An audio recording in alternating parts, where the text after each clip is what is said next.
እሺ ተማሪዎች፣ ዛሬ ፕሬዘንቴሽን የሚያቀርብልን ተማሪ አክሊሉ ይሆናል። ሁላችሁም በጸጥታ ተከታተሉት። ቀጥል። ምን አባታ ታጣለ? ቀጥል።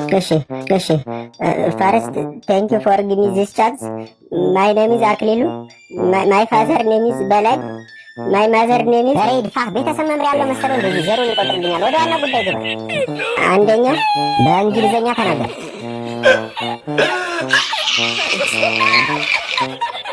እሺ ፈርስተኛ ሞቆዶኒያ ኢዝ ሞቆዶኒያ ማይቶኮንድሪያ ለማለት ፈልጎ ነው። ቲቸር ሞቆዶኒያ ነው የሚል። ኧረ ጭራሽ እኔን ልታሳምነኝ ነው። ዋት ኢዝ ማይቶኮንድሪያ? ዋት ኢዝ ማይቶኮንድሪያ? ምን ማይቶኮንድሪያ ኢዝ እሱን አትየውን እያየህ አውራኝ። እኔ አላውቀውም ቲቸር፣ ዛሬ ነው የሰማሁት ስሙን። እሺ በቃ ተው፣ እሱን ቀጣይ ናገር። እሺ ሁለተኛ ለማት ብሎ ይጻፍ ነው ጉዳይ ምን አለ? ሽንት ቤት መጣ። አትወጣት ዛሬ ሳትጨርስ እዚሁ ትበላሻታለህ እንጂ ምንም እኮ ነው የማይነበበው። ቆይ ማን የጻፈው?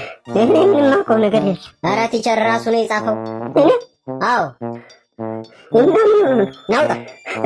ናውጣ ታንክስ ፎር ሊስኒንግ። ናውጣ እኮ ነው የምልህ አንተ።